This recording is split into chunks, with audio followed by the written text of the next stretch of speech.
Phil fails at writing a theme song. He doesn't know the words to sing. If success is the flash in the pan, my friend, then failure's most everything. Phil fails for you. Phil fails for you. Phil fails for you. Phil fails for you. Please don't fail to click the like and subscribe button. By following the Fool's Journey, we all learn through failure. Thank you for being here. Enjoy the show. Welcome to Phil Phails. My name is Phillip Jones, and today my guest is Dave Cutherell. He is a spiritual dude, a woodworker, furniture maker, and mindfulness meditation teacher. Everybody say hi to Dave. You can wave at the camera. Hey, everybody. Yeah. And this is the part in the interview when I put down the pen and the paper, and Nice. and we go on a little bit of a different type of journey Sure. together. I'll set a little bit of context of the things I'm going to explore with you, Okay. and that's the kind of Phil Fails for focus features. They have to start with F. I'm just having fun here. Yeah. Well, good. Yeah, it's creativity in its finest. Hey, I started with an F too. Yeah. In its finest, yeah. And so those are neurodivergence. Mm-hmm. And I've started to bundle with neurodivergence this like folks that have an idea of being separated from the whole Okay. in some way, shape, or form, feeling like outsiders part of their life or at any point in their life. I think we can all share. We might not all have neurodivergence, but I think we can all share some moments of feeling like an outsider, Oh, absolutely. separated from the whole, Yeah. ostracized. Yeah. That's number one. Number two is family, Mm-hmm. parenting. I'm a single dad. I got 2 daughters. They mean the world to me. And so I explore that. Cool. I also come from, I think, in some regards, a cycle of violence. Mm-hmm. And so there's been, for me, a goal, a gauntlet thrown down to let that end here with me. Yeah. Let that be something of the past and not something that moves forward with my daughters. Yeah. Or with anybody around me. Right. Not modeling that. Exactly. But also communicating in some way, shape, or form about it. Mm-hmm. So we can see it when we're around it, we can see it or feel it and say, hey, maybe take a breath there. Yeah. Choose something different. And number 3 is transformation and starting over. Okay.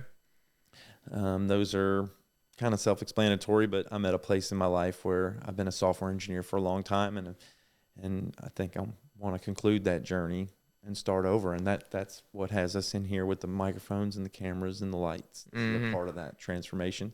So I'm curious about other people's transformation, what I can learn Cool. from them. And the 4th thing is philosophy, spirituality, and mysticism, Mm-hmm. which kind of can influence anything and everything. Right.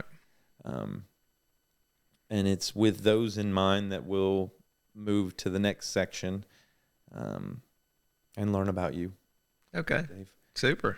We'll start with something from me and something from you, if that's okay. Sure. I've done improv in my life a lot. It's part of my spiritual practice. I think it's a Buddhist practice. And I'll invite us into a warm-up game. You can choose which one. I normally say meerkat or sound ball, and I think I might add a different one if I can think of one real quick. No, I can't. Let's just do either meerkat or sound ball. Which one of those do you like? Sound ball. Sound ball. Mm-hmm. All right. Are you familiar with improv? Not really. Okay. It scares me, but It scares you? Yeah. Okay. That's okay. But everything scares me, so. That's okay.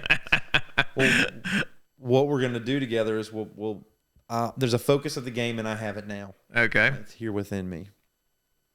I'm going to pass it to you, this focus of the game, by choosing a sound Okay. and a physical gesture. You choose to receive that. You say yes to that moment Okay. by mirroring that sound with your mouth. Okay. And mirroring the gesture with your body. Okay. And that's how you say yes to that experience and to the focus being passed from me to you. Okay.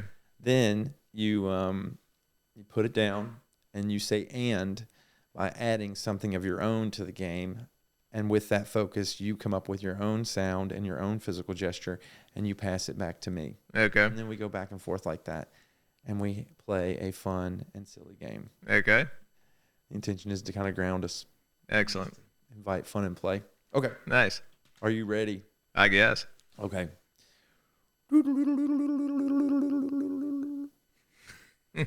So and then the instruction is for me to You'll do the it exact back. same sound and the exact same body language. Okay.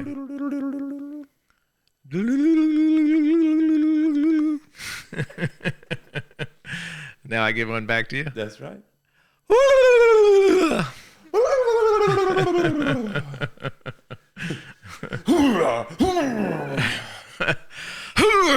Hoorah!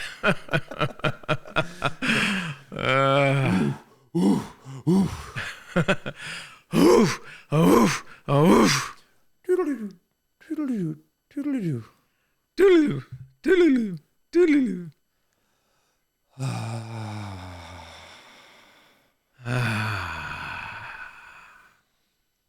Oh yeah, then you pass one back. You pass it back to me. We've just been doing the same one. Now you pick one and pass it back. Yeah. So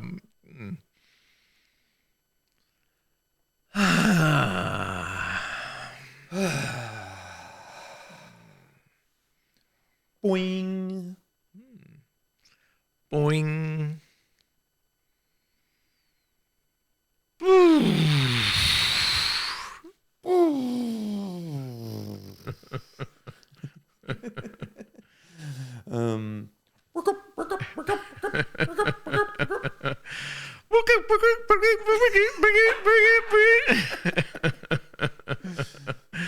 You're gonna have to charge me to do this again.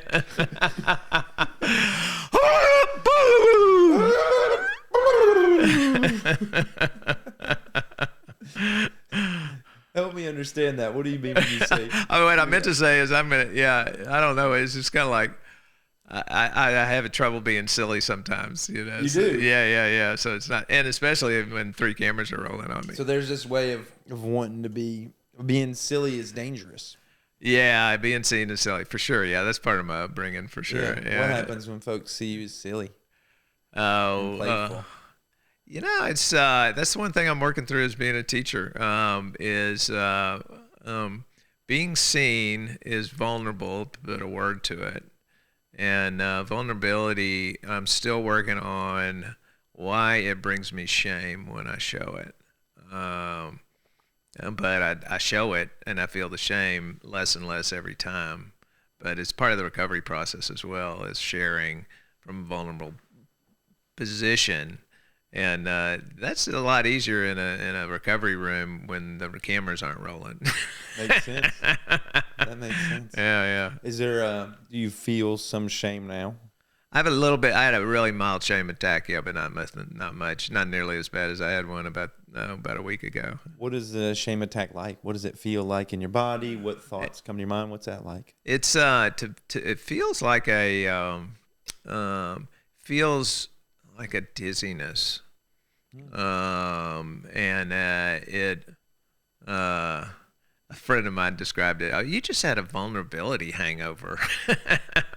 And yeah, it's kind of like, yeah, you know, I don't know if you've ever experienced it, but this is something I've had other people say they experience, is you come home from an event maybe and you just shared your heart out, and you come back and you just go, wow, I way overshared. Or you know, like lately when I was saying goodbye to my current meditation teacher, I probably hugged him 100 times. The poor guy was like, there's a line behind me waiting to talk to him. I couldn't leave him, and I couldn't stop hugging him. And I just felt a little later, I go, I hugged him way too many times, you know. But you know, for me, it's just that feeling of you know, wanting to reel it back in sometimes. Yeah, that you're too much. Yeah. But I've also learned that that's what people really need to see. Yeah. You know, and that's I think that's why people That's why people like Brene Brown and all her work on shame and vulnerability have just skyrocketed into the cumulative consciousness of our Western society. Yeah, it's not that sweet Texas twang. It could be that too. People love it. I do A too. beautiful cowgirl with a wonderful message to share with the world. Yeah. So yeah, exactly. So cool. Thanks for letting me practice. I appreciate you going along with me and also letting me know that you had a little, shame thing happen there. Yeah. And that we were able to talk about it. I think that's the healing part. Yeah. That's how we heal. Yeah. Yeah. I think this is a perfect segue into, I'll invite you to lead us in a small thing to ground us if you'd like. Sure. Something to move us towards our exploration with you. The intention is to learn about you, for me to be, I'll be engaged here with you and give you all my attention, with that intention of learning and growing and exploration, like an adventurer. Dave. Yeah, exactly. Yeah. We'll do it. Maybe a short meditation, it's. I like to call it my pro tip, but it actually stands for pause, relax, and open. Okay. So it's just a short piece that anybody can do without being guided, just to help them bring themselves back in, maybe before a meeting or before you launch onto your next activity. If you've been in heavy activity, it's a good kind of a segue kind of practice. So yeah, it's all about starting out and finding your comfortable position and just kind of resting into your body. If you want to close your eyes and relax down into your seat. Really like the idea of just allowing you to choose how you want to use your eyes, whether you want to keep them open with a soft gaze or keep them closed. I like to say we kind of start by stopping or pausing.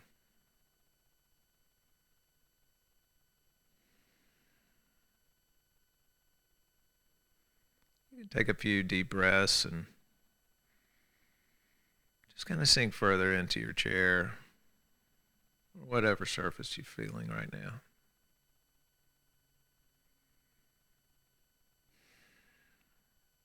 It's okay to make a few sounds if you want to. When you breathe out, you might want to breathe in and kind of go deep and let it out with a sigh. Yeah, do that another time.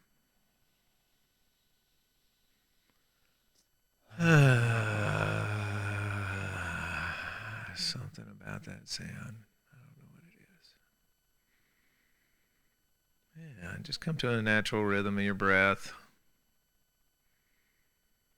Start to feel your jaw and your throat and your shoulders, your neck, arms. Just relax.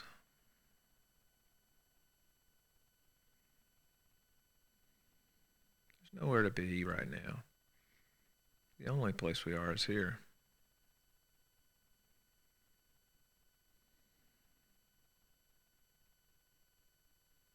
You might search your body, find any little area you might want to give a little attention to, and relax a little bit further.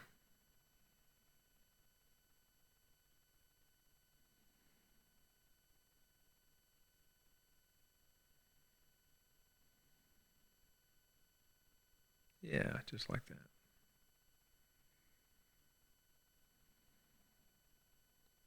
And now that we found a little bit of relaxation in this moment, you might try to feel what it's like just to open up a little bit.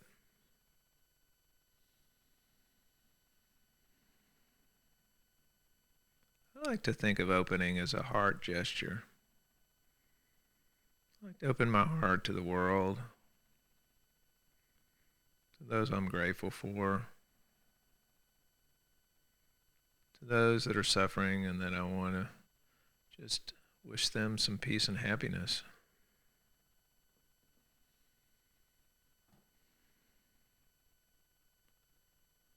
Yeah. As you open up, as you feel move to, you can kind of bring that openness back into your open eyes and back into the room. And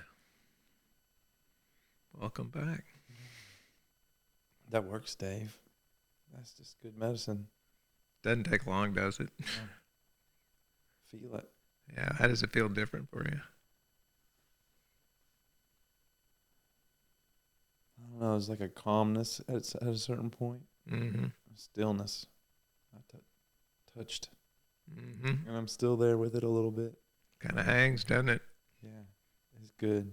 It's good medicine. I agree. That's such a wonderful practice to have and to get a taste Yeah. of how you hold space. Thank you. Yeah, beautiful. Yeah.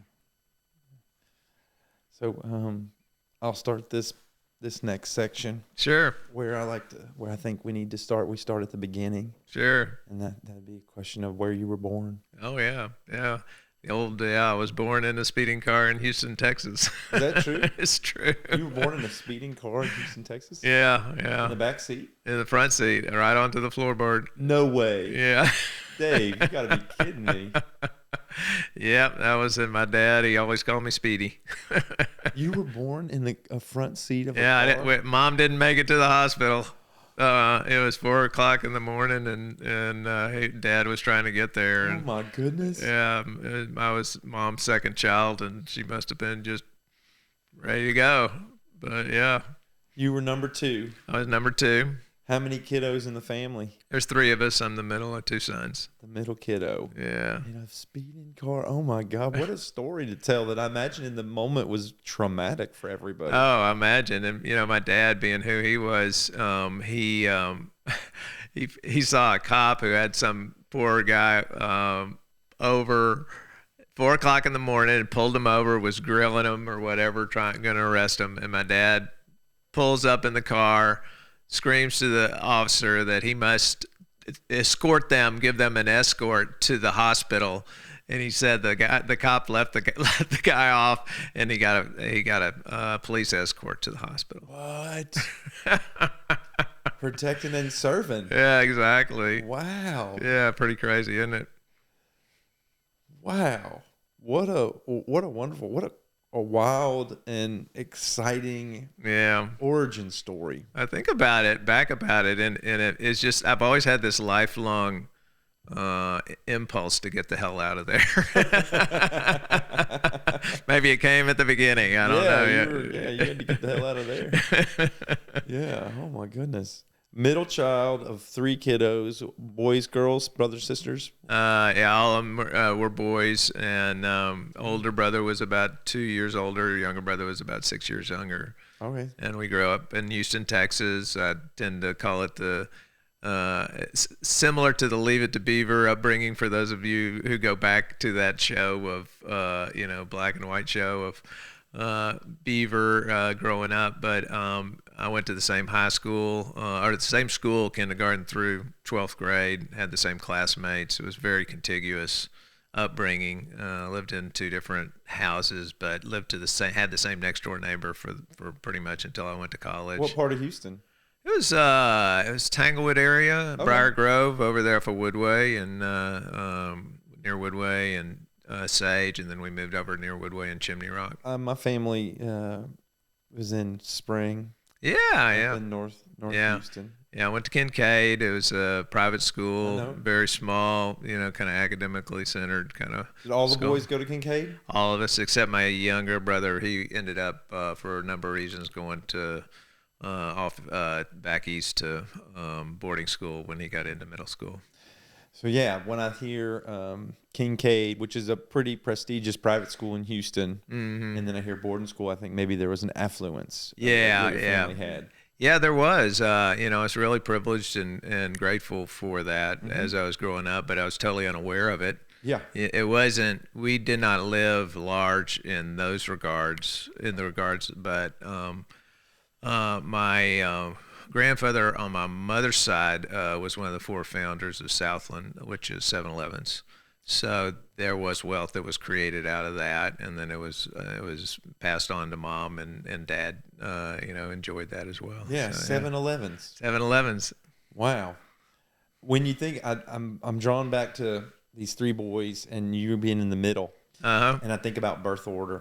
It's one thing I kind of explore with folks. Was it a kind of a common birth order where your older brother was kind of type A and kind of the leader of the group, always, with the, yeah, it was a cut little bit different in that dad was a very what I would call a very difficult man, and he was a veteran of 2 wars, and so his theory about raising boys was turning them into little soldiers in a way. And there's a lot of good reasons for that. He grew up in the shadows of Hitler and was a member of the Greatest Generation that Tom Brokaw wrote a book about. And my older brother was exactly what you were talking about, but he was a rebel as well. And so him and dad were always in conflict. Really? Yeah, and I was the quiet, smart one, so to speak. I had the grades behind me, and yeah, and so I was kind of like the quiet, good kid, although I was getting in my share of trouble. And I was never invisible with it. So, I had a interesting relationship with dad over the years, as well as my older brother, which were 2 totally different relationships. Yeah. So you identified as the good kid, both in the family and externally in the world. Yeah. You were seen as a good kid. Yeah, even my neighbors' parents would think, yeah, go out with Dave, or He's gonna be fine. he'll be, yeah, you're out with somebody who's gonna, mind the rules. I just knew how to, not get caught. What kind of trouble did you get into that no one could find out about? Well, it was just, it's like petty, teen stuff. We never got into slitting tires, but there was a lot of. At that era, there was a lot of trouble that you could get into in a different kind of way. Yeah. We would just go like... I'm sure the statute of limitations have gone by. Yeah, we would just go... I started drinking at an early age, and we'd go out and go... We'd steal bottles of a Chivas Regal from my neighbor's, stash, and we'd go out and get drunk. And, at 14, 15, and we were out driving around, we always had one guy that was 16, I tended to hang out with a little bit older crowd. They had mobility, and y'all were drinking. Yeah, we got tossed from the from the go-kart track a number of times for wrecking go-karts. We'd go out, and steal putter from putt and go bash mailboxes, all this kind of. We'd from go the car. You would hit them from the car. Yeah, and we'd go clip off hood ornaments. They called it. It was just I'm not proud of it. Mailbox baseball. I was kind of in a way I just did whatever the leader of the pack was doing. And you got in some wild packs. Like. It's not so wild, but some they were wild enough for me. I know that. So it's fun. Well, you need a little bit of wildness, don't you? A little bit. I think that's kind of part of the neurodivergent track, is we need that excitement and that chaos. Because I grew up in chaos. My dad was, I don't know if he'd call himself an alcoholic, but I did. And he drank a lot, and he was an angry man. Really? Yeah. So, especially when he got drunk. Sure. What was his anger like? Like, what did it? It was. If you've ever been around somebody who's currently or present day's diagnosis is borderline personality, where they just have nothing between the the on switch and the off switch. When his cork popped, it was ugly, and it popped pretty often. And maybe it was quick and unexpected, like you didn't know what would set him off. Yeah, and it was always, and Mom had 3 boys to deal with, and she was, I think, a little bit underprepared to deal with, my older brother beating the heck out of me all the time, and me beating him up, running around. It was just a pretty chaotic. It sounds like, respectfully, your mom had 4 kiddos to deal with. I never thought about it that. Yeah, so it was a very turbulent childhood, and all we did was work on the weekends. And Dad was just all about making us tough, and that was his deal, you know. How do you make you tough? Well, first of all, we work every weekend. What was work like? What Anything he had a project going, you know, we did a lot of interior finish out of a house that we moved into, painting, you know, scraping rust off of cars, changing oil in the cars, and you know, my friends wouldn't come over because he'd put them to work too. And so and that was like what our teen years were like. Well, it was blissful actually before our teen years, up until about 11, before we moved into the bigger house. You know, he never really related with the youngs, you know, anybody under 10. But once they started to look like an adolescent, he was into, you know, general mode and you know, like Army general mode. Mm-hmm. You know, just do this, do that, do this, do that, and Mom would be, well, wait till your dad gets home every time, you know. And there was whippings, you know. That was part of the corporal punishment. Yeah, that was part of the landscape back then. Even at school, it was, you know. Oh, yeah. How did you get spanked? Was it a belt or was it a paddle? It was a belt. Yeah. Yeah. And the last time, which was really bad. And Mom pretty much put the kibosh on it after that. Because maybe he'd been drinking before he did it. He had, yeah, he had. Yeah, I remember the last time I spanked my daughter Emerson, and it was we were living in England at the time. This has been over 10, maybe 12 years ago. Mm-hmm. She's 15 now, and yeah, she was real young. And I remember, you know, I had this idea, you can spank. That's a part of parenting, because I was spanked. Yeah. And I thought, well, you just have to make sure you deliver that discipline cold, emotionless. Mm-hmm. And I don't think that's impossible. I think it's and it's a different way of parenting and relating. You know, I've never partaken into the spank, mainly because I was so traumatized by it. You know, I mean, the last time was really bad, and but you know, I've gone through so many. I love my dad. You know, absolutely. He was as flawed as any human on the face of the planet, but you know what? I'm a lot like him. Yeah. So I realized along the way, you know, as I entered into my alcoholic phases of adulthood, you know, I was really just another version of him. I had to really do something to get out of that. Yeah. Yeah. What did his anger look like? High intensity screaming. High screaming. Yeah. Like yelling. Like yelling. Yeah. Was it cuss words? Oh yeah. Cuss words. Yeah, and then not only that, but he would do the same with Mom.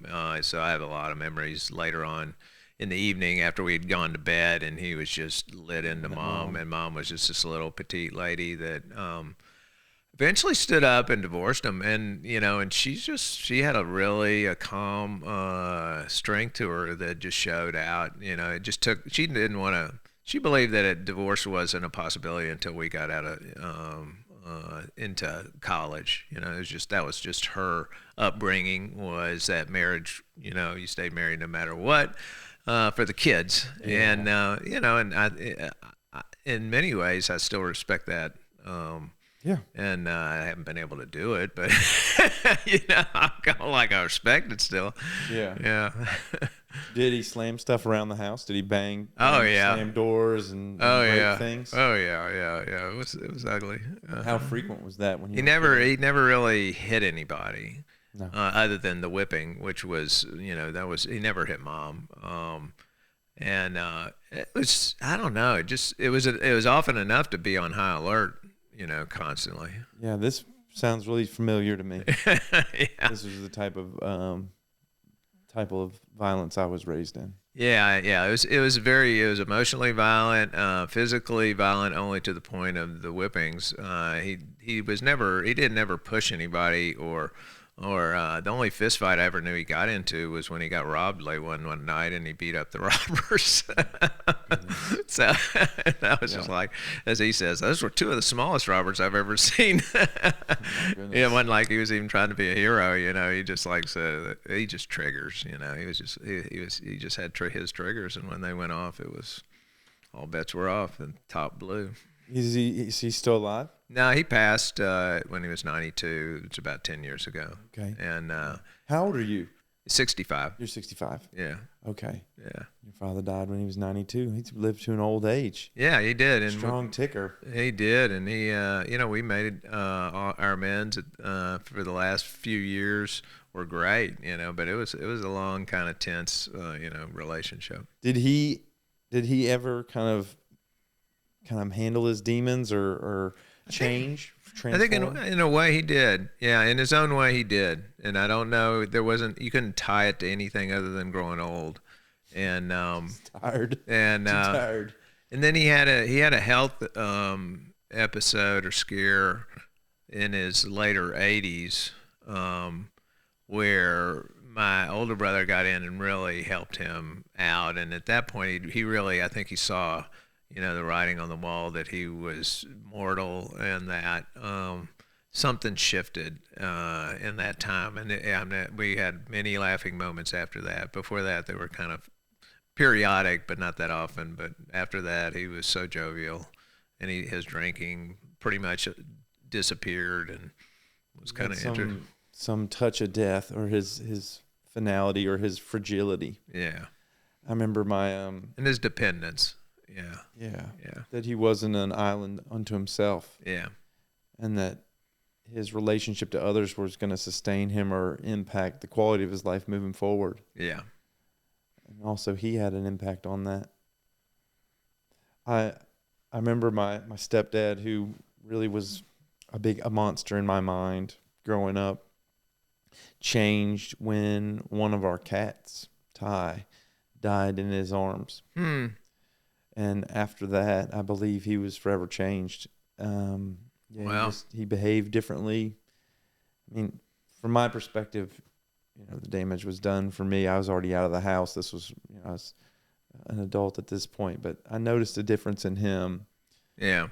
Holding Ty, and he spoke about it, and his demeanor changed. Yeah, it's interesting, isn't it? Yeah. It doesn't always happen with some program or some spiritual effort or anything. Sometimes it's like some, experience shifts the way we are, and can't program them in usually, but they happen. Yeah, the words that come to mind are death meditation. Yeah. It seems like your dad was with death. Mm-hmm. My stepdad was with death. Yeah, and that was really, truly the first time he truly had to ask for help and let go. Because by that time, he'd been divorced for a number of years, and he was living in his house by himself, and he was a hoarder par excellence, and nobody had been in his house in about 12 years. And we were all like taking bets on how bad it was, and we all lost because it was worse than anything we ever imagined.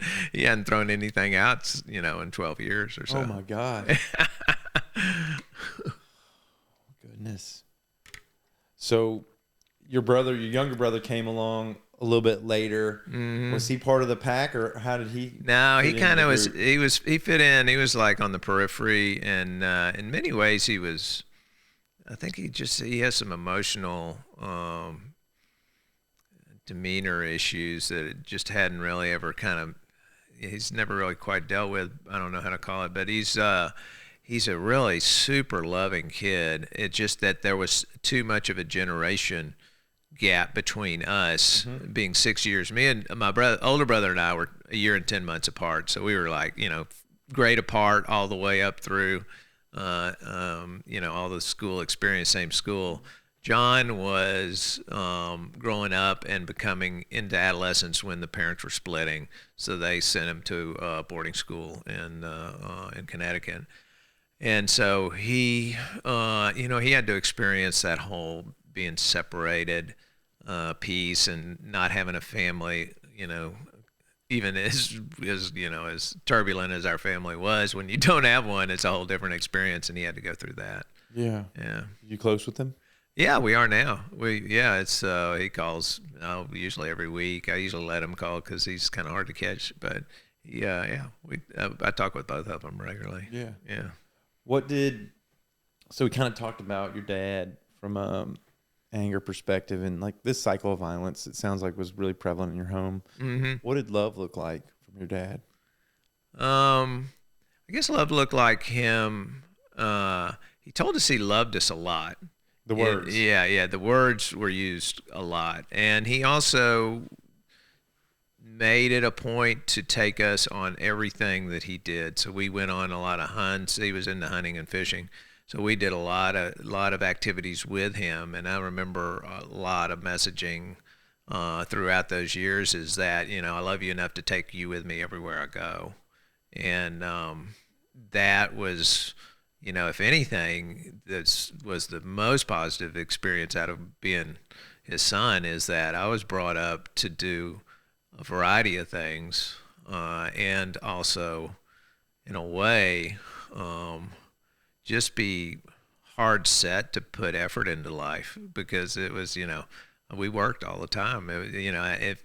There are periods of time when I would call it workaholism, but and now I just call it good, work practices. So He'd take you places. He'd tell you he loved you, and he'd take you places with him. Yeah.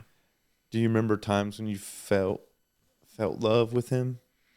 Honestly, no, because I was so scared of him. But I've come to realize, I think in the later years, for sure, I felt a lot of love when I was grown, and he had made his shifts, and I was going through recovery and doing my amends work. Yeah. That's when it really started. The feelings started to actually, come into play.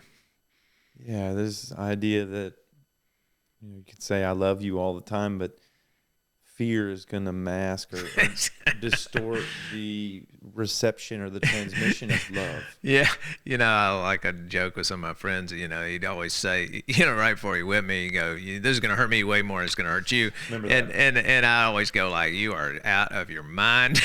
In my mind, I was going like, "You have no idea.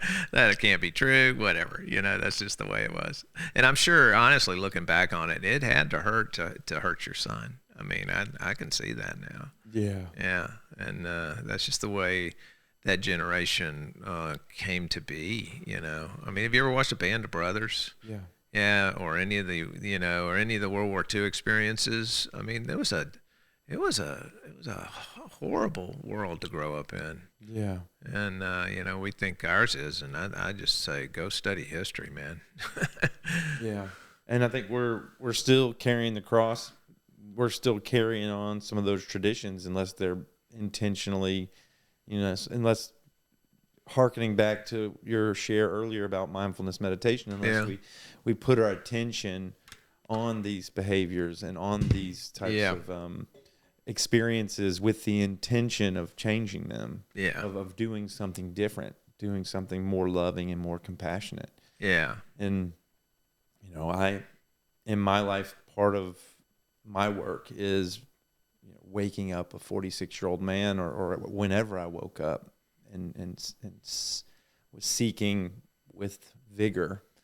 And the moments that came before that, where I was more reactionary with my daughters and was less engaged and thinking about the residual fear that might be present, that I have to believe is there, and then think, okay, how do I soften that fear so that the tremendous love that I have can get through, so they'll feel that felt sense of love. Yeah. I think that's really important. I think it is. I mean, I think it's kind of what we're put on this earth to do. That's kind of my take on it, at least. Yeah. Is to evolve our the species, if you want to say. I think that's a little, cliche, but it's really to grow. It's just to grow, and this whole concept of failing, always have attached to it fail forward, because we're just learning. There's no end point in this other than some point we have no control over, and we have no idea when it's going to happen. So better treat today like it's a good day, and to work on it. I think of this quote, this Maya Angelou quote. She said, now I'm going to paraphrase because I don't remember it exactly. She said, people won't remember what you said. People won't remember what you did. People will remember how you made them feel. Yeah. And I think that's this felt sense of love that I want folks to have, in connection with me, especially my daughters, but really everyone. And I don't know, that's really present for me when I asked you about your dad and whether or not you ever felt loved. Yeah. I started thinking, well, I wonder if my daughters ever feel how much love I have for I don't them. know. I'll ask my sons that now, so we'll see how that goes. Will you report back? Yeah, I'll let you know. I would love to know. Yeah, I would too. It makes me curious, and I think that's a big part of life is curiosity. Is there fear with that question? Not at all. No, because I've done everything that I can do up until this day to make them feel loved. And if I don't, all I would ask them is, well, what does it feel like to you? And do you want to feel it? Because they're 34 and 30, so they're way up there, and we've had a lot of. We just have a really, really good and deep relationship right now. So there's no stone unturned ever. That's beautiful. Yeah. Thinking about your mom. We kind of talked about your dad a lot. Yeah. What did nurturance look like? What did support look like in your mom? Mom was it was about just always being there. I mean, she took us to school. She was your classic stay-at-home mom. She volunteered. She was very dedicated to the church, the Episcopal church that we were a member of. She did service every Sunday. Everybody loved her, and she was quiet and not a lot of words, but just a generous and giving soul. She was loving in her spirit, physically not as loving as my grandmother was, which that's where I have most of my really physical love feelings early on coming from. But yeah, she was a great lady. Yeah, I heard you say she was quiet and she didn't use a lot of words. Yeah. Well, how did she communicate? Well, when she did communicate with you, what was it like? Because I imagine if it wasn't us getting into trouble as youngsters and threatening that dad's going to take care of it, that was like one aspect of it. But the other aspect was just always being there. I mean, there wasn't a lot of need for talk. It was like all the meals were on the table, every day at the same time. We always made it to school. We were always picked up.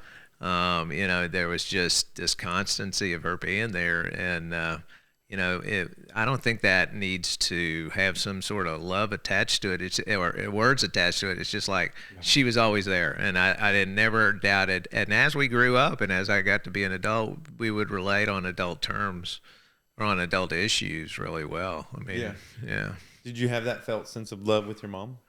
Oh yeah, definitely, yeah. Do you remember the moments when that would occur? Just every time we would see each other and come together, she'd always give us a kiss, and she just had that look, she cared, and she cared about our kids as well. She cared a lot about you growing up. Mm-hmm. She was there. I think that is this devotion. I think her love was expressed in the checkbook. She was very generous in her money and giving. Really? Yeah, and it's almost to the point. She taught me about how to be a steward with money. It's not our money. We might have money in the bank, but it's how we use it in our generous nature that is what it's all about.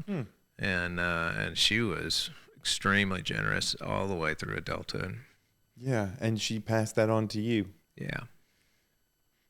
In many ways, that's kind of one of her legacies is that, I help my sons enable them to be better through paying for things like, education, and points in their time when they don't have enough money to do something for their kids. I fill in the gaps a lot. Yeah. Yeah, something about sharing the wealth and it's about being a steward as well. A steward. Yeah. I mean, it's like, it's not it is, it's in my bank account, but I don't really see it as, something I'm going to use up in my lifetime. Some intergenerational wealth that you're a steward of, and you're placing it where it can do the most good for your family and for the world. Yeah. Some way. For me too. For you too. Yeah. Because it enables me to be a good person. And so I use that as well. I mean, I travel a lot, and it's interesting. Most of my friends are always, they just seem to be lit up of where I've been, and so I share that with them, and and it's like, people want to go out, but not everybody's brave enough or has enough money to go do the things I do, and I just like to share it, not in a bragatory way, just like, try to share the nuggets that I learn along the way. Yeah. Yeah.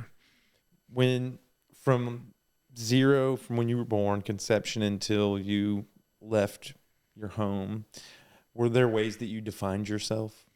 Oh, yeah. I mean, I always thought of myself as the good kid. I was the one-minded. I made good grades, made great grades. And any other ways you defined yourself? Like maybe you were a karate guy, or maybe you were a football player? No, I wasn't into sports at all. Didn't really even come into my body until my early 30s, probably. So mine was more about, had a few close friends. Had some really good close friends, and for the most part, we studied together. We were close friends and doing well in school. I did do some sports. I stopped doing sports in the 8th grade because all the guys were growing, and I was pretty light, and I was getting my ass kicked on the football field, and it wasn't my shtick. And I had a nice close set of friends, so that was enough. Yeah. So you don't remember, like, if you think about, we went hunting and fishing a lot. Dad took us a lot. And you were working every weekend. Yeah, pretty much. And it sounded like, the word that came to mind was kind of a little nerd crew. Like, y'all were all trying to get good grades together. Y'all were studying, that type of thing. And I think about,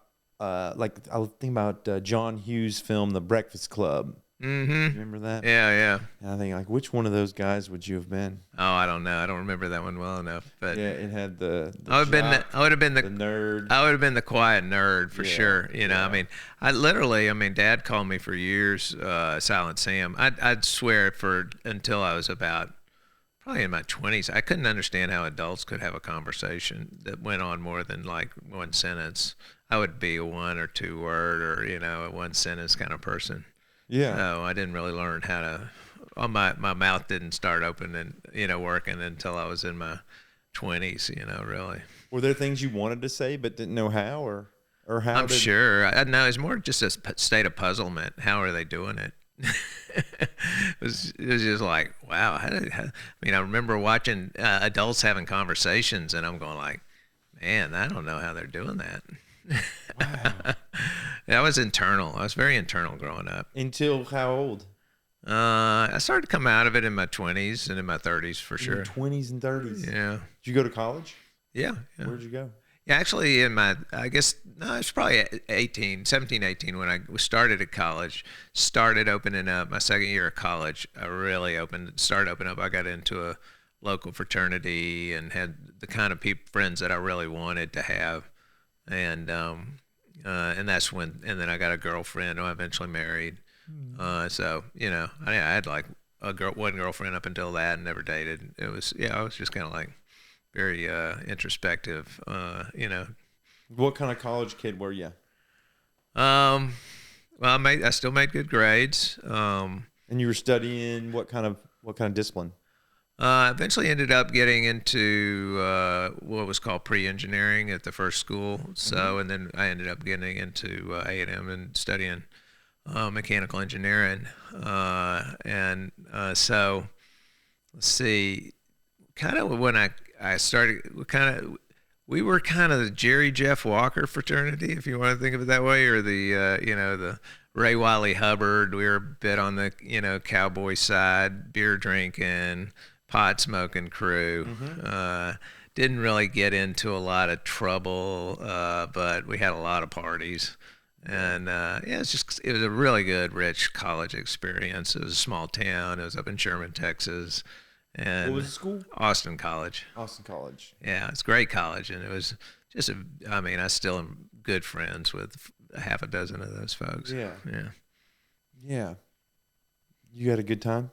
I had a great time. It was it was my coming of age period in life for sure. And this is when you broke broke out of your shell. Exactly. And folks got to know who you were. Yeah, because you could, in a way, I could like not be that, that guy in the kind of the little nerdy group anymore. I mean, you don't care when you carry into a new environment. You don't carry that with you, and all of a sudden, people start to see me as a different, more vibrant person, and then I start being a more vibrant person. And it grows from there. Yeah, there's this way your environment can keep you held to a personality, a certain type of and I was just because they constantly give you cues that that's who you are. And I was in the same group from kindergarten through 12th grade, so it was a very cliquey environment. Yeah. And there's no way you broke into a different clique. I mean, that just didn't happen unless you were really good in sports. And then there was a couple of our friends that actually were really good at sports, and they were kind of our bridge to the jocks and the cool people and and the cool gals and all that. But yeah, we were not the cool crowd in high school, and all of a sudden I'm part of a really bunch of guys and gals I really wanted to be with, that I respected, and I loved what they were all about. Yeah. That sounds wonderful. Yeah, it was great. When did you become a seeker? Whew. Probably in my 30s. In your 30s? What? Yeah, maybe late 20s. The thing that, you ever run across a book called The Celestine Prophecy? Yeah. So that was when that came out. I think that was late 80s, mid 80s. So I would have been, probably just late 20s, early 30s. It opened up my world to spirituality in a really different light.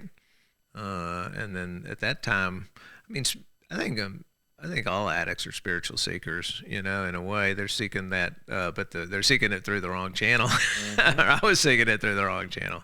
I loved to smoke dope. I mean, I was a functional dope head, basically. Been there, done that. Yeah. And I wouldn't drink until the evenings because I wasn't a very functional drinker. I was a passer-outer. And so, but that's kind of, I think, the early phases of seeking, if you want to call that seeking, were, pretty much when I first took my first hit of weed, Yeah. I wanted more of this, and and I think that's what seeking's all about. It's just that sense of I just want more of this, Yeah. And as it evolves into the sacred and the divine and what we call God and all that other area, it becomes a whole different way to seek. Yeah. What that path look like for you? Obviously, you smoked marijuana, cannabis, and that opened up something for you. You were like, "This is." Yeah, that's how, because the fraternity and weed. My first really best friend in the fraternity that got me into the fraternity was a pothead, and and there was a whole cadre of potheads at this college, but we're all. I mean, they're all lawyers and doctors now. Everybody's doing their studying. It wasn't like we were just all twisting off and doing nothing. We just knew after we got our studying done, we'd pull out the bong and start going after it. And it just made me feel good. Made me feel accepted and light and part of rather than separate from. And but I mean that took its natural course into overuse, damaged marriage, damaged fatherhood, and then eventually I entered into recovery in my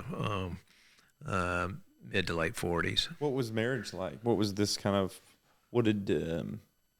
How did the marriage kind of begin and end? Yeah, it began at Austin College. Mm-hmm. She was one of the most voluptuous ladies on the campus.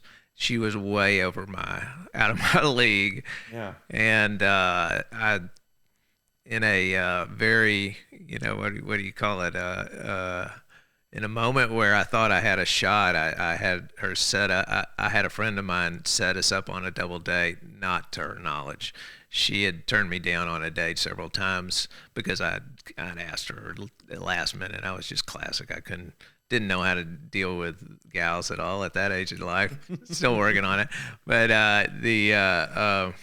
anyway, I kind of tricked her into going out with me. And I had like one shot and we hit it off. And we started dating. And what'd that date look like? What'd y'all do? To set the stage, my friend was dating her best friend at the time. Okay. And he had worked with her to tell Sally, my wife, the girlfriend I wanted to go out with, she had told Sally that we were going out with a bunch of people.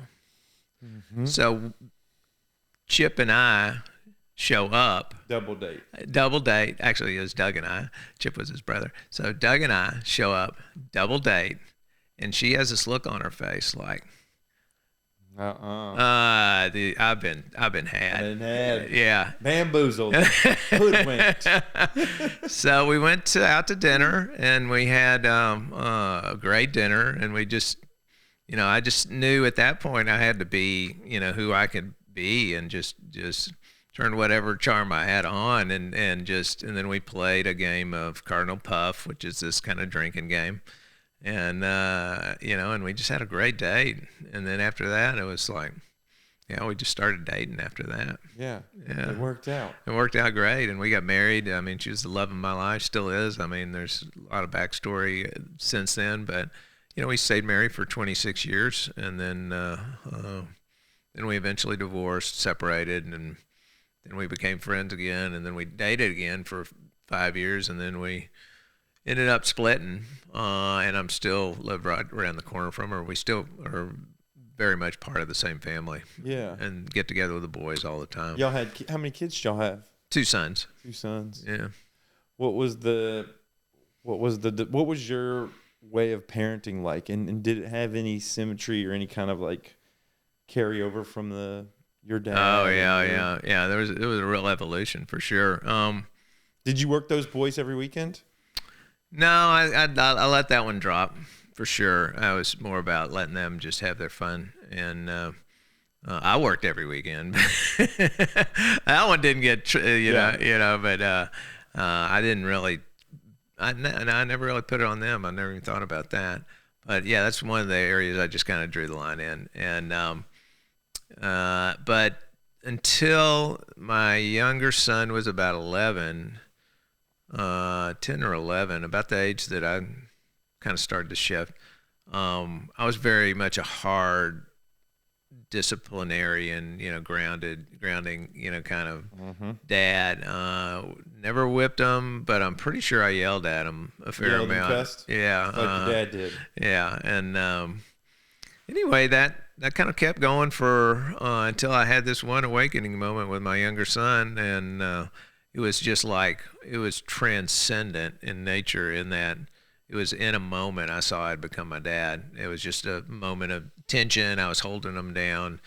He was physically violent, and he'd break stuff. He just this early adolescent, and so I was holding him down, and he was just screaming in my face how much he hated me, and I still can't share that without crying. And it was kind of like that moment where I go like, it was literally like all the points in time just connected in this one continuous line, and it was like an interior thing that said, this is the time to change. Yeah. That's powerful. Yeah. And I did. Ever since then, it's been a whole nother tack. And so I'm, and he's had his journeys and his challenges, and both of them have. But the younger one is definitely the road of hard knocks. The older one has been the good kid. What's the sadness like right now? You feel it. You feel that moment with your son. Well, just anything that it's around the intensity that he had, looking into my eyes, and that was you had seeded that inside of him. Yeah, you had given him that. Yeah, I'm guessing that in that moment you realized that I had become my dad. I mean, I don't know you were giving him, you were downloading into him that message too. Yeah, well, it was just like a moment like, this method is not working. It's like a really clear message, and the emotion I think comes from just the sheer pain it is to have your own son hate you intensely. Yeah.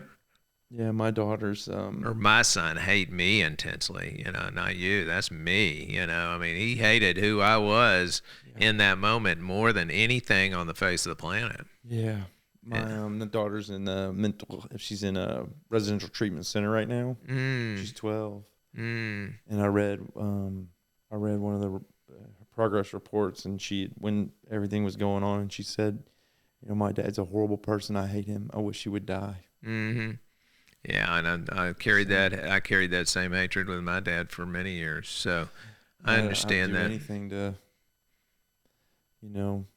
understand that more, and to see when and where those downloads or when those events occur, and make a different change, set a different tack, like you're saying. Yeah, it's all about setting a different tack. It's just you can't really undo the damage, but you can lay down some new carpet, and there's just nothing that's. The thing is for me, that whole process of laying down new carpet took for some degree many years to really lay it all down. Yeah. And but it's like pulling out the tools every day to do it, and to show up when it was my turn to show up, and to show the love that I had and the acceptance that I had for wherever they are. And that's okay. That's okay that he hated me at that point in my life. It's okay. I whether I deserved it or not is almost immaterial. It's more like I just loved him. I love him no matter what. It's kind of like, okay, hate me, whatever you want, I still love you. Yeah. And then, in essence, I think a lot of it is for them at that age, they hate themselves, and they just are putting it all right out on us as a parent. And I'll take it. I don't want them to bear the fact that they hate themselves. Yeah. I want them to hate me instead. That's fine. Yeah, there's this way of the way they see themselves is the way they see the world. And so if they're hating you, there's got to be a lot of hating of themselves. Everybody's that way. Yeah, I mean, this is nothing special. This is like a basic human trait. It's called projection. And, like my brother used to say, and I hated it when he did, you spot it, you got it. It happens at all ages, all development, all humans. It's You got it. Yeah, it's like, yeah, so I don't blame him anymore. And fortunately with my younger son, I was able to be there so many times as he was essentially trying to kill himself through his own addiction. And I provided so many opportunities for him to crawl out, that we rebonded and re-healed all that. And now we're closer than we've ever been. Yeah. But we came at from a point where you're at right now. It's just like, that was a long road, but the thing is that what makes it so fulfilling is that it is so long. And I know I wanted to fix it right then and there. I'm sure I did. I'm sure you want to fix it right here and now. And it's like, give up on that one. Allow. Go into meditation and work on yourself, and just exude the love you have. And the rest is up to her. Yeah. Did you ever experience parental guilt or shame? Oh, shit, yeah, man. That's what it's all about, isn't it? Yeah. There's a saying I worked Al-Anon. So do you know the difference between AA and Al-Anon?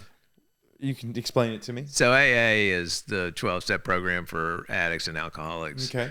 Al-Anon is for the family of alcoholics. Do they go through the 12 steps? Or? Yeah, but it's in a different way. Okay. So it's a different group, different, same 12 steps, different way of doing it. And you did Al-Anon? Yeah, I've done both. I went in through AA and I've done Al-Anon, both about the same amount of time. And it's been one of those things. Is just, and their saying is you didn't cause it. They call it the 3 C's. You didn't cause it, you can't cure it, and you can't control it. So now, you know, as a parent, you can't control it. It's pretty easy to buy. Yeah. You didn't cause it. That's a hard one to swallow. Yeah. You know? Yeah, because you got to think you're modeling behavior, you're kind of... Yeah, and you can't cure it. That's a hard one to swallow, too, because that's our role for the first 10 years of their life is to cure, you know, and to make them into who they are as an adult. Yeah. The problem is that kind of stops about the time they're 10, and we don't know it stops. And I know some parents who have, you know, adult kids, and they still haven't figured out it stops. they're still trying to fix their kids. So, it's like, it's just the way it is. Yeah. Yeah, that makes sense. And it doesn't make sense at all at the same time. That's why we study the Tao. It practices us being in a sense of what I call paradoxical rationality. Yeah. Yeah.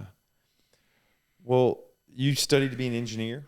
I did. Were you an engineer? I was. I practiced at 35 years, most of it in product development and design. You're not an engineer anymore? I'm a woodworker and a designer of furniture. So that's an engineer. Yeah, so it's the same genre of effort for sure. When did you transition to being a woodworker?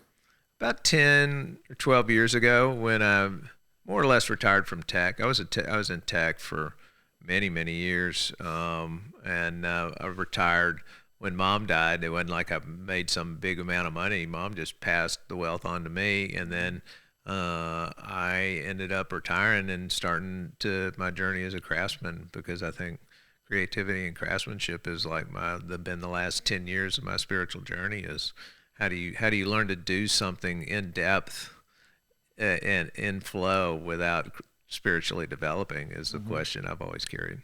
Yeah. So it seems like you retired and became a woodworker, and that's part of your spiritual journey. It is, and I've since I'm on the board of the Austin School of Furniture, which is a school that teaches people how to make furniture here in town. Yeah. Yeah. What kind of furniture do you make? I've done, being ADD, I'll make one of anything. I think you told me you make it 3 times, right? The first time. Yeah. What did you say? Yeah, I call it my law of threes, but I make it 3 times, everything 3 times, because first time it just trash, it just isn't worth what it is. Second time it's pretty close, yeah, but I know I can do it better. And third time I nail it about 95%, and then I'm too tired of working on it. Some people keep working on it forever and become very specialized in one thing, and I'm like, that's good enough, and I'll move on to the next thing. So, I've done everything from carving to making tables and chairs, and I built out an entire interior of a van for travel, RV. Wow. So I have a shop. My 2-car garage is a woodworking shop, and I just go out there and right now, what am I working on? Organizational shelving for my van so stuff doesn't rattle around, and also I just find scraps and make pretty things out of them and give them as gifts. So yeah. And you're meditating out there. Yeah, and it's movement meditation. It's flow. Flow's a form of meditation. Absolutely. Yeah. Tell me more about your meditation teaching and like what that looks like in your life, and what your kind of goals are with it. Yeah, if you have any. Can we do a timeout real quick? Absolutely. I don't know that I'm a fanatic. I'll share. I put these here because when we talk about kids and parenting and family and trauma and inner work, self-discovery and all that stuff, I've come up with this metaphor that when we're born a Rubik's Cube, one like this, 2x2, and all of them are on the right. All the yellows are with the yellow, all the blues are with the blues, all the greens are with the greens, all the reds. They're all organized. Mm-hmm. And with every like kind of harsh word or every knee-jerk reaction or yelling and cussing at a kid, there's a spin of it. Yeah. And as we get older, that 2x2 becomes a 3x3. Yeah. Our world becomes more complex. Uh-huh. And those spins get even more challenging to unwind and find our way back to an organized kind of stillness. Good metaphor. And then as we get even older, you get to these where you've got like, this is just insanity. Yeah, exactly. And some people, the Rubik's Cube might not even have some of these pieces because their experiences they've had in their life has just destroyed the object. Yeah. Their object, whether it's physically, mentally, or emotionally. And so they're trying to put it back together and they just don't have all the pieces. Yeah. And this is a way I like to think about, my spiritual journey and my journey of personal growth. Yeah. Hopefully I've got all the pieces. I don't know, we don't know what a cube looks like. But my life has been a journey of seeking and and putting it all back together. Yeah. Organizing it. That's great. So I keep it here in case I want to talk about that with folks. I guess I just did with you. Yeah, exactly. Yeah, and I'm almost at that stage where I've gotten through all the different size Rubik's cubes, and I'm really enjoying just the colors they've turned out to be. Yeah. 1 second. If that makes any sense at all. It's kind of like, they don't all have to be one color anymore. Well, they're just like this too now, where they're just, this is just a mirror of yourself. Oh, yeah. And this one's like all kind of different shapes and sizes. That's there you go. This one's wildness. So it's gotten to where, Yeah, I didn't realize they haven't even seen those yet. I mean, these are just insane different kinds. And they're just, for me, just think about myself. It's a reflection of myself and like my complex mind trying to make sense of things. And it's inside of me. Yeah. It's inside of me, that journey. So true. Yep. So before we took a break there, I had asked you about your mindfulness meditation practice as a facilitator and a teacher and how you're mentoring folks. Yeah. And then if you talk to me about that a little. Yeah. So I guess I really seriously started diving into meditation when I entered into recovery. That was back in 2007. So, and because the 11th step is about, we saw through prayer and meditation a conscious contact with God. And so that it's an integral part to the sobriety process, the way I understand it, which is reconnecting with whatever spiritual path we want, whether we call it God or spirit or universe or just whatever. And and the way that I experience that is through my deepening experience with my own personal consciousness, and to understand what consciousness means in a broader sense. So it has a very wide swath path, if you want to call it that, with me. And, I've always, when I started doing parts work, we were talking about parts work earlier, I realized there was this part in me that was the inner teacher. And what it sounded like internally was I was always telling myself how to do things. And I was going, somewhere along the lines, I asked it, you need out, don't you? And the inner teacher goes, yeah, I need out. Because otherwise you're going to have to listen to me for the rest of your life.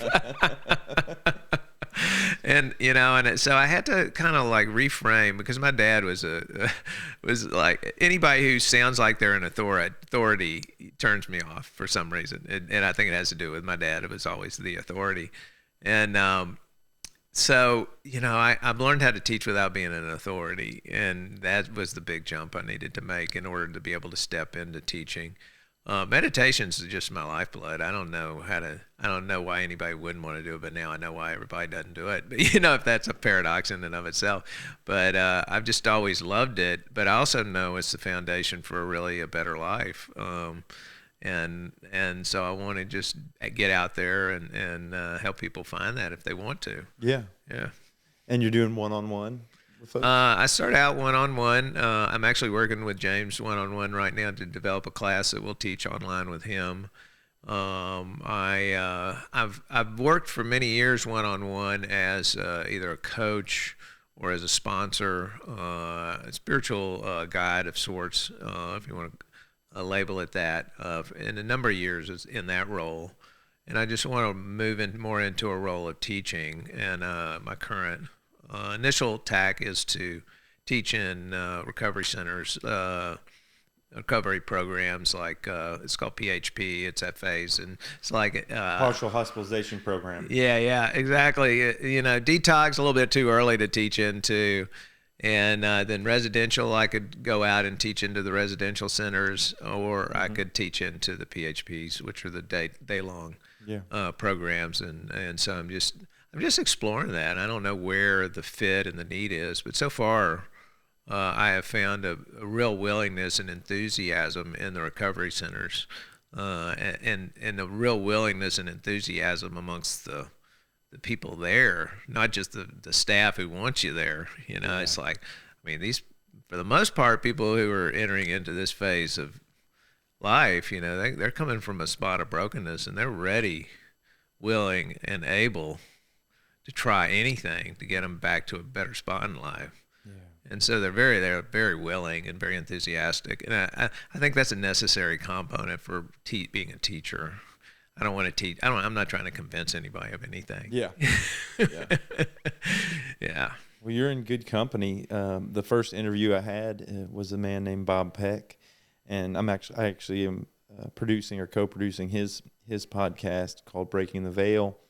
And I believe recently he released a program of mindfulness meditation practices for teachers. Oh, excellent. To have in the classroom. Nice. Really cool. And I'm grateful. I don't know how I ended up on a journey with so many seekers and so many people wanting to mentor the world towards mindfulness, awareness, attention with intention, cultivating intuition. All of it seems like I'm finding out through who sits in that seat what it is I'm looking for. Yeah, that's how it works, isn't it? Yeah, it wasn't. I thought it'd be like, I'm just going to learn how to, maybe I'll try out being a songwriter or I'll learn from songwriters or musicians, but it turns out I'm finding seekers and folks that are mindfulness experts and mentors and people from the program, Alcoholics Anonymous or Al-Anon or folks from different programs. Yeah, there's so seems many. Like there's I'm starting to find the purpose of the show, or at least what it, it's amalgamation. It's I don't know where the edges of it are, but I'm discovering it over time with every discussion like this. Yeah, I've recently been to two things that just keep opening my eyes to this whole aspect of connecting with seekers, and I think that's a really interesting thing that you view it that way, because that's when we are out in the world and we feel alone, we want to find our tribe. And there is a tribe of seekers out there. There's usually not in high concentrations anywhere, but what I've found over at least the last few years, especially with all the Zoom work and all the ability to connect with people from all over the world, is they congregate. They naturally congregate. We naturally congregate together. I mean, I went to a retreat in Costa Rica 2 weeks ago where David White, who is a poet, and Henry Schuckman were talking, and I thought I was going to hear them talk. But in reality, what I ended up doing is going there to meet everybody who follows them. Yes. And it was just incredible. We all bonded and clicked, and I walked away with a handful of good friends that I'll continue having relationships with over the phone and over travels and over Zoom.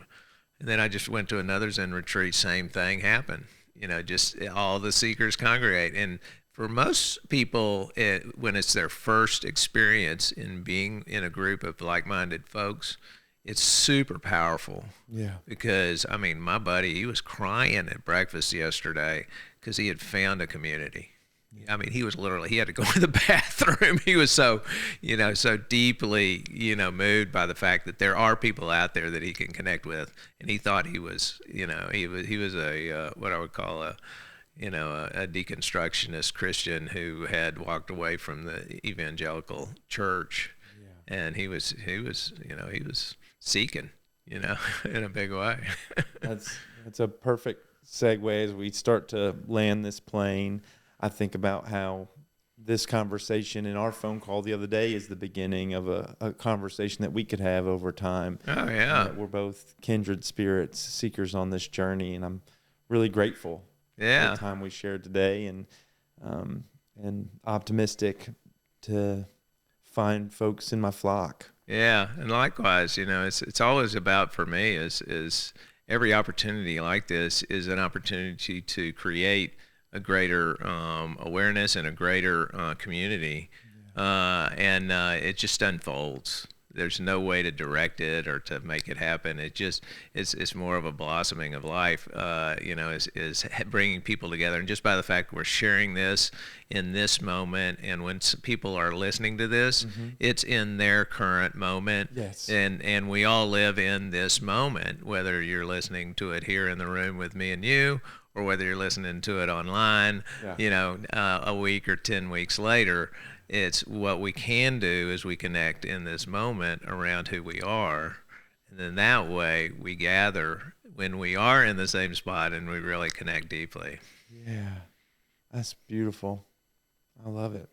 Yeah. I'm wondering if there's anything you want to share before we wrap up here, Dave.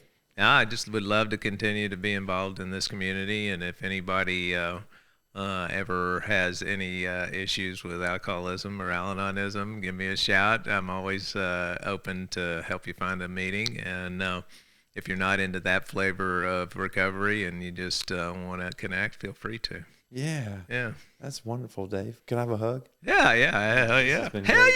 yeah. Thank you, Dave. Yeah, man. You want me to show you something? I would. It's like this is called the washing machine. Come here. What do we do? Daniel Mom and Tommy, this is you just.